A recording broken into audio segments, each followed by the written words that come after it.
In China, Megaproject is not only a symbol of size,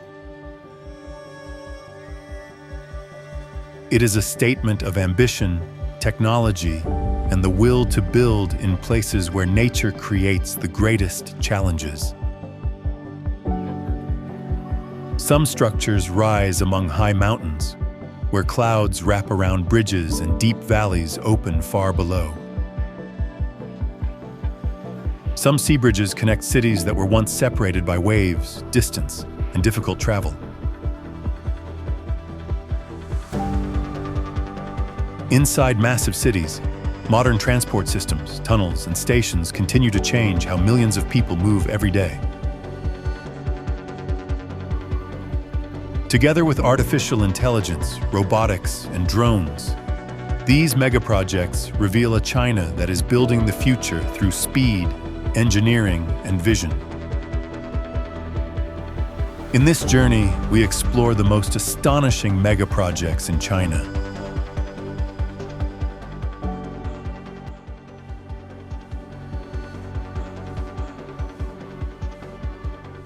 Few cities on Earth have changed as dramatically as Shenzhen, a place that just a few decades ago was known largely as a small fishing and border settlement near Hong Kong, but now moves with the speed of a megacity built in fast forward.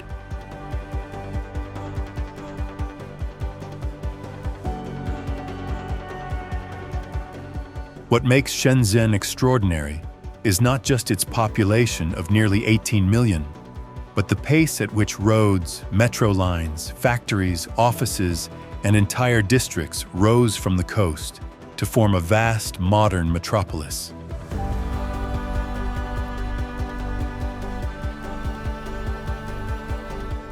After becoming China's first special economic zone in 1980, the city became a living experiment, where new rules, foreign investment, manufacturing, and technology were allowed to advance faster than almost anywhere else in the country.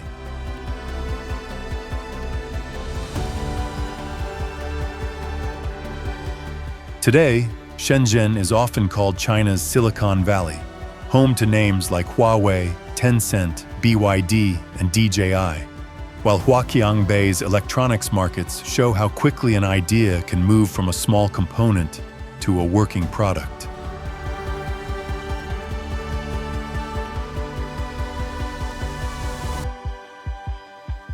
Beneath that speed is serious infrastructure, including a metro system that began in 2004 and has expanded to well over 350 miles, carrying millions of people through a city that seems to grow faster than the eye can follow.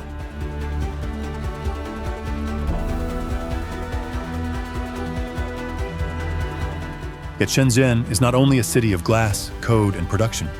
It is also a city of migrants, engineers, workers, and young dreamers who came here to begin again.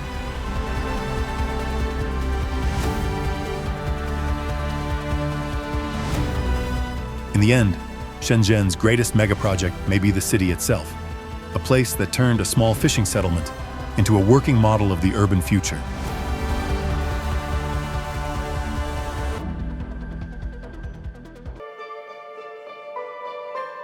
In Chongqing, the impossible does not stay on a movie screen. It becomes part of everyday life, and nowhere shows that better than Liziba, where Line 2 monorail slides directly through a 19-story residential building.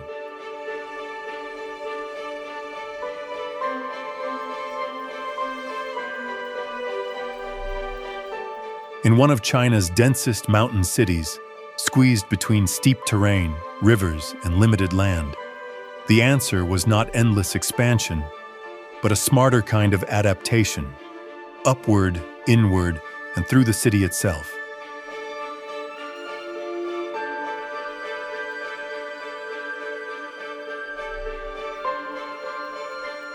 This was not a mistake, a simulation, or a visual trick, but a deliberate piece of urban engineering, with Liziba Station integrated into the 6th through 8th floors, while homes continue above it.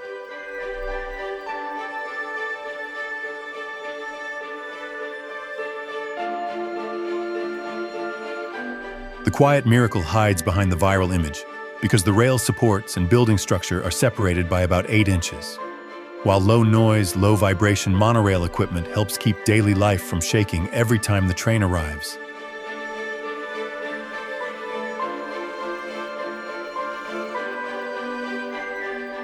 As the cars glide into concrete and glass, architecture and transportation no longer compete for space.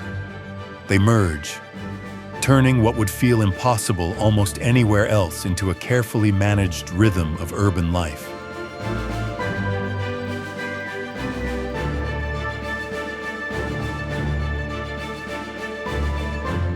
Today, crowds gather below with cameras raised, waiting for the train to vanish into the building and reappear seconds later, as if the city had made room for the rail line inside its own walls.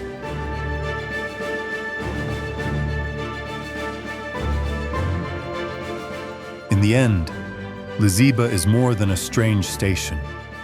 It is a glimpse of the megacity future, where infrastructure no longer moves around human life, but threads through it with startling precision.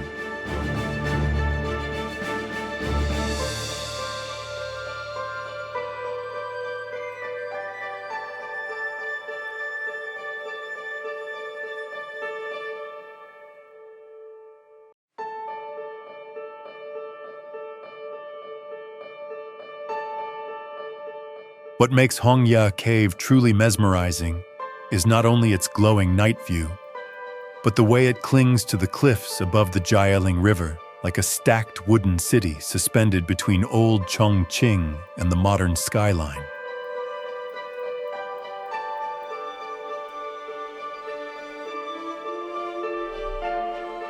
Built in the style of Baiyu Diao Jiaolu, the traditional stilted houses of the region, this 11-story complex turns steep terrain into architecture, layering balconies, wooden facades, restaurants, shops, and walkways into one vertical maze of culture and commerce.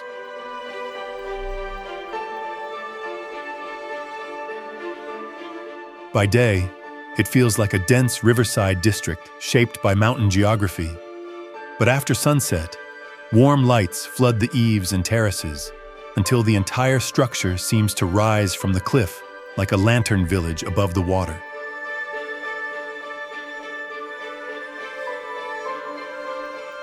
Visitors come for food, river views, souvenirs, and photographs. Yet the deeper attraction is the strange feeling that Chongqing has turned its difficult landscape into a stage where tradition performs for the modern world.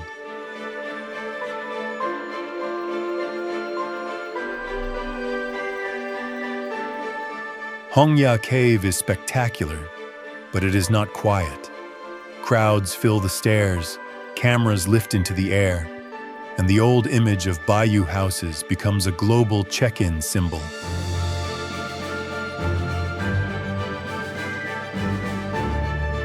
In the end, this is not simply a tourist attraction, but a cultural megaproject in miniature, proving that in Chongqing, even memory can be rebuilt vertically, lit from within, and made to glow above the river.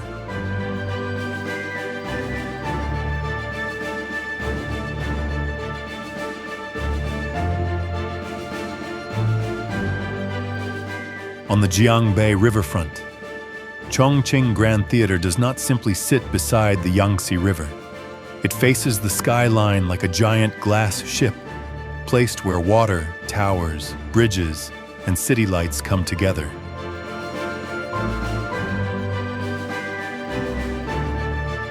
Completed in 2009, the building rises about 210 feet and covers roughly 1.1 million square feet, a scale large enough to make it feel less like a single theater and more like a cultural landmark built for an entire megacity.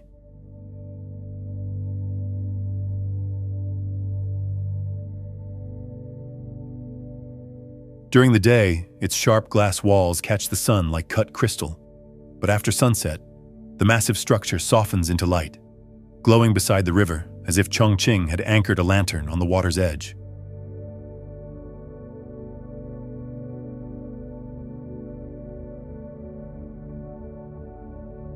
Inside, the mood changes from futuristic to deeply human, because behind that bright exterior are halls for opera, ballet, symphony, theater, and public performances, where crowds come not to rush through the city, but to stop and listen.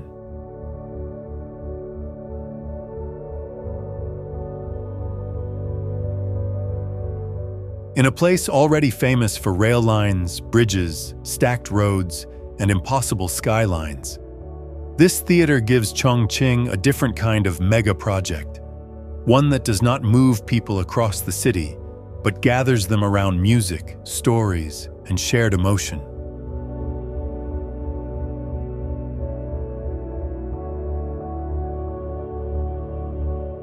When its reflection trembles softly across the river at night, the Grand Theater becomes more than a beautiful building.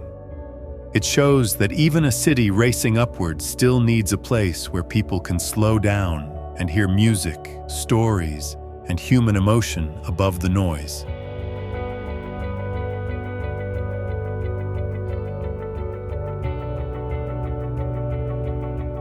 Across the Huangpu River from the historic Bund, Lujiazui rises like Shanghai's future looking back at its own past, answering the old riverfront rhythm of stone banks and colonial facades with glass, steel, and vertical ambition.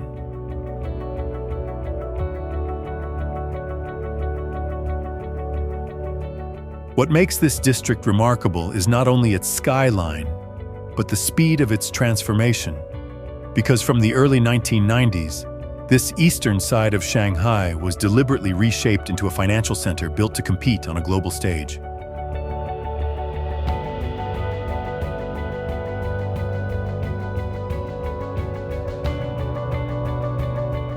Today, the skyline is anchored by three powerful towers: Jin Mao Tower, the Shanghai World Financial Center, and Shanghai Tower, which climbs about 2,073 feet and stands as the tallest building in China.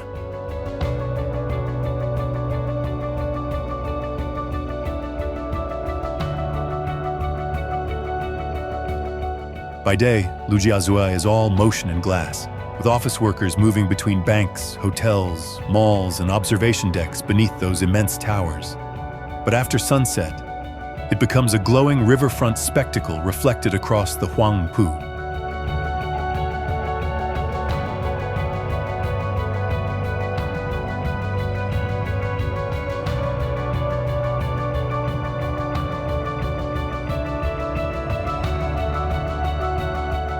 Yet beneath all that height and polished glass, the city still feels human in small moments.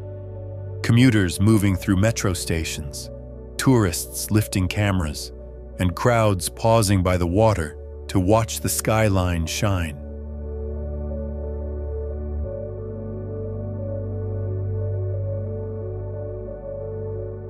In the end, Lujiazui is more than Shanghai's financial district. It is the moment when a city turned its ambition into a skyline the whole world could recognize.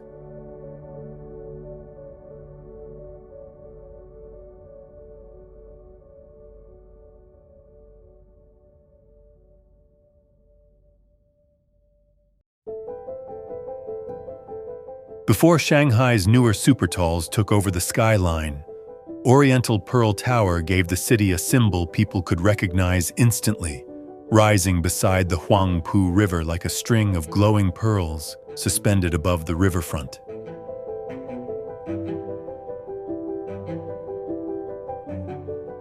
At about 1,535 feet tall, it is not shaped like an ordinary skyscraper, but built from futuristic spheres linked by slender columns, each one turning height into something visitors can enter, climb, and remember.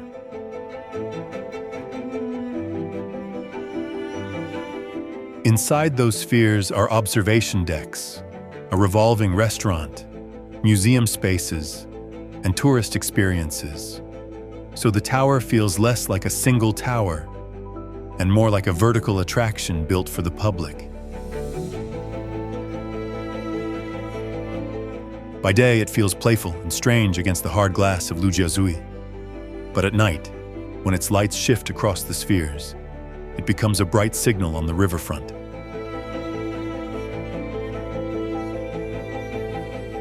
In the story of Shanghai's megaprojects, Oriental Pearl Tower matters because it made the future visible before the tallest towers arrived.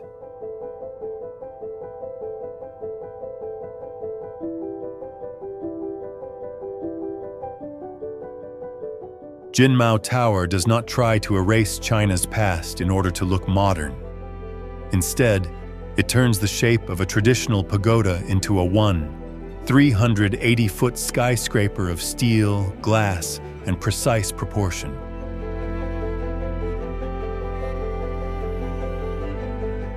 Completed in 1999, its 88 floors rise in stepped sections that narrow toward the sky, giving the tower a rhythm that feels familiar even when its scale is enormous.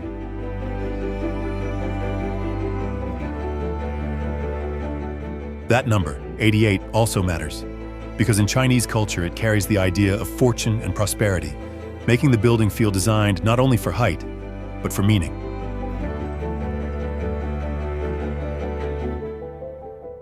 For years, Jin Mao stood as China's tallest building, and it helped announce that Shanghai was ready to enter the age of super-tall towers on the world stage.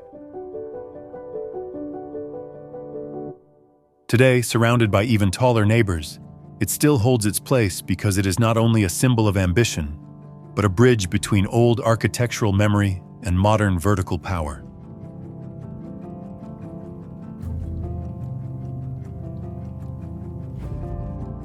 Shanghai World Financial Center is the tower people remember before they even know its name, because the huge trapezoid opening near the top makes it look like a giant bottle opener standing in the sky.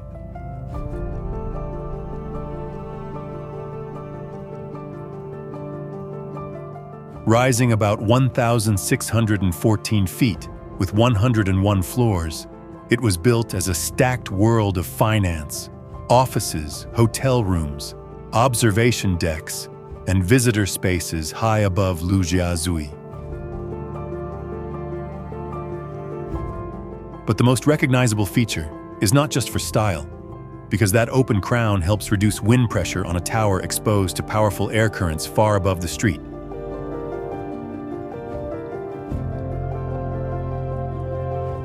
This is what makes the building feel like a true mega project. Its beauty is tied directly to the forces it must survive. By day, it looks sharp and almost blade-like beside its neighbors. But after dark, the cutout turns into a glowing mark in the skyline.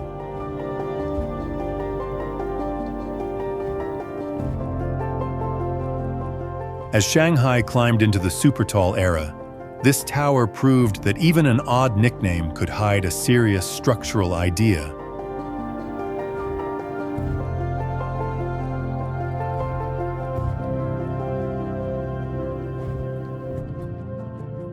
Shanghai Tower is where Lujiazui's race upward seems to twist into the sky, rising about 2,073 feet as China's tallest building and one of the most powerful shapes in modern Shanghai.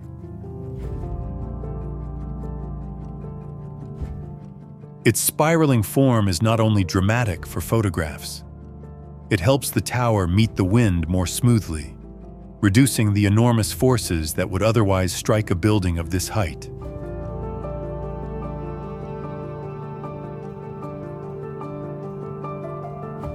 Inside, 128 floors stack offices, hotel space, observation areas, and public zones into a city stacked in the sky, built for thousands of people moving through one enormous structure every day.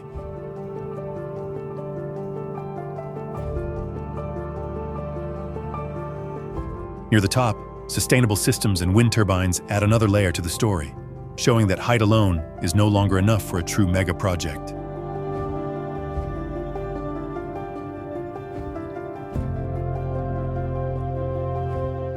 By night, Shanghai Tower rises above Jin Mao and the World Financial Center, like the final stroke in Lujiazui's skyline. It is not just the tallest building in China. It is Shanghai turning engineering into a signature.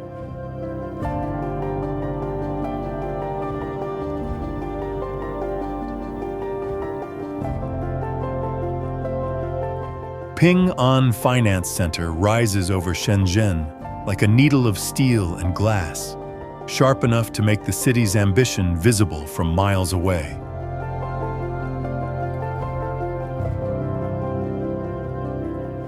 At about 1,965 feet tall, with 115 stories, it is one of the tallest buildings in the world and remains the second tallest skyscraper in China.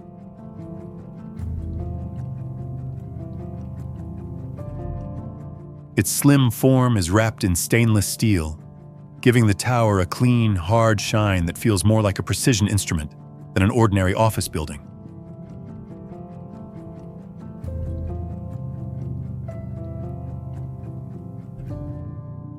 By day, it stands with quiet, almost severe confidence above the business district, holding banks, offices, retail space, and observation areas inside one enormous structure.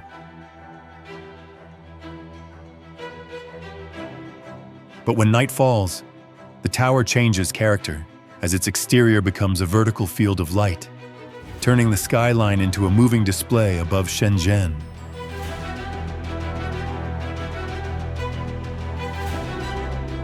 In a city built on speed, technology, and reinvention, Ping An Finance Center is not just height. It is Shenzhen's financial confidence drawn in steel and glass.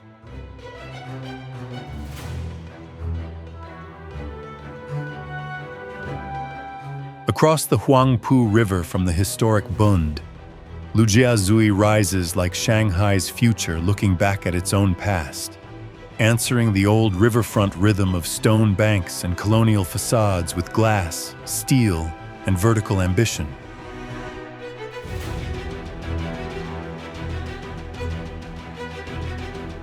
What makes this district remarkable is not only its skyline, but the speed of its transformation. Because from the early 1990s, this eastern side of Shanghai was deliberately reshaped into a financial center built to compete on a global stage.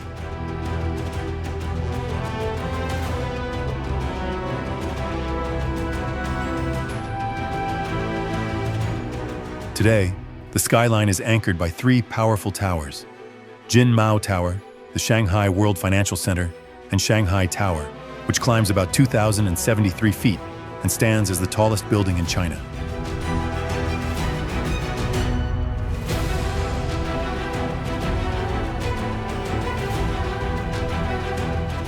By day, Lujiazui is all motion and glass, with office workers moving between banks, hotels, malls, and observation decks beneath those immense towers. But after sunset, it becomes a glowing riverfront spectacle reflected across the Huangpu.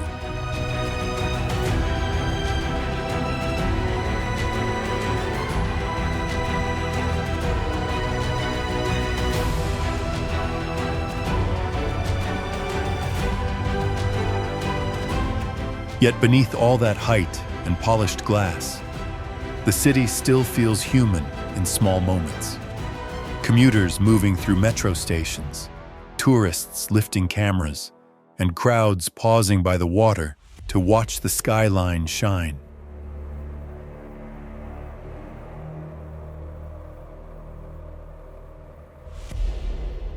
In the end, Lujiazui is more than Shanghai's financial district. It is the moment when a city turned its ambition into a skyline the whole world could recognize.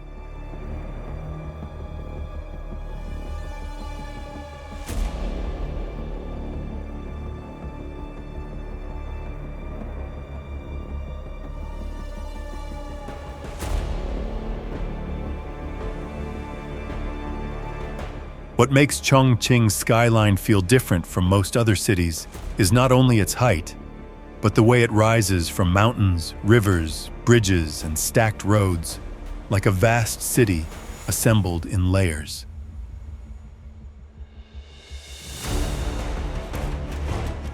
At the meeting point of the Yangtze and Jialing rivers, towers climb from the Yuzhong Peninsula, while highways, metro lines, and bridges cut across the city at different elevations, making the skyline feel three-dimensional instead of flat.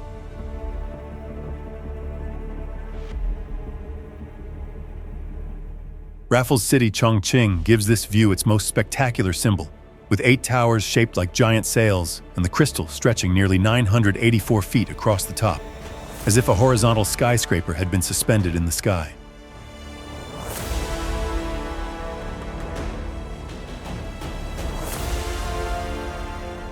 By day, the city looks powerful and dense, but after sunset, the skyline changes character as lights spill across towers, bridges, riverbanks, and glass facades, until Chongqing begins to resemble a real-world cyberpunk landscape.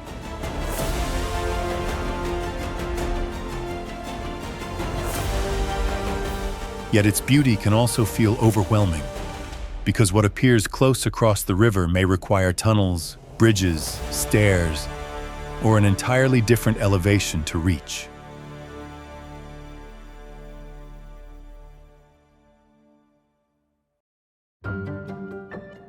In the end, Chongqing's skyline is not just a collection of tall buildings. It is a breathtaking urban system where steel, water, mountain, and light prove that the future of cities may not rise in one direction, but in every direction at once.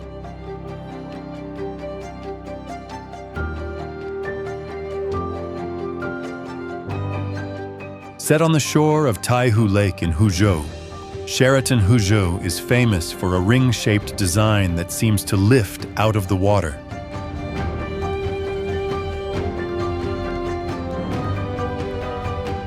Its 27-story curved structure creates a wide opening in the middle, and when the building reflects on the lake, the hotel can appear almost like a full circle resting between the shoreline and the sky.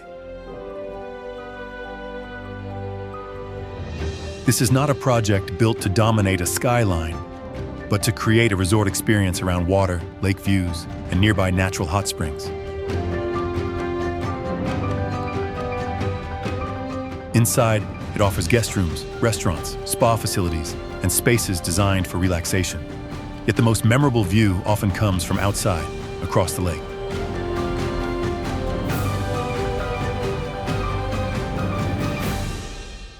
After dark, thousands of LED lights trace the curve of the building with changing colors, making its outline stand out clearly on the water. In Huzhou, its power is not height, but reflection, the way architecture, water, and light turn a hotel into a landmark.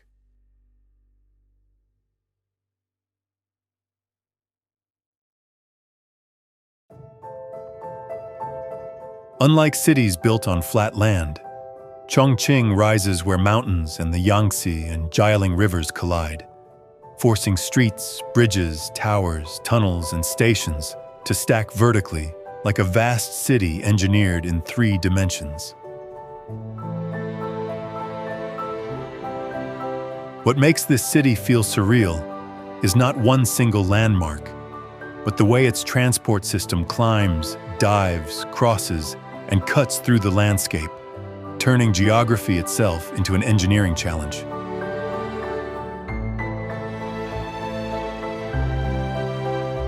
At Liziba Station, a monorail passes directly through a high-rise building, creating the almost impossible sight of public transit slipping through daily life, as if the city had swallowed the train and kept moving.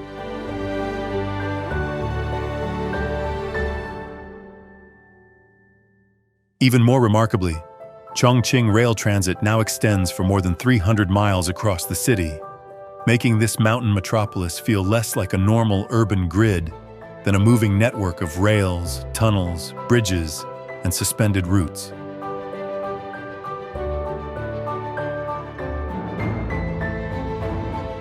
Above the Yangtze, the roughly 0.72-mile cableway carries passengers through open air, while below, roads twist around cliffs and rivers, proving that Chongqing does not defeat its terrain by flattening it, but by learning how to move with it.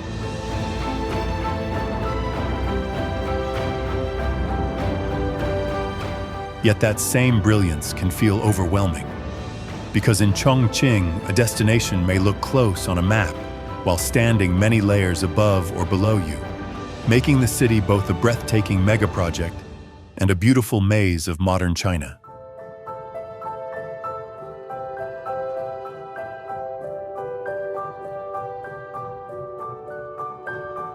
As smart city systems and robotics begin to enter this urban landscape, Chongqing feels less like a city following the future than one already being built inside it.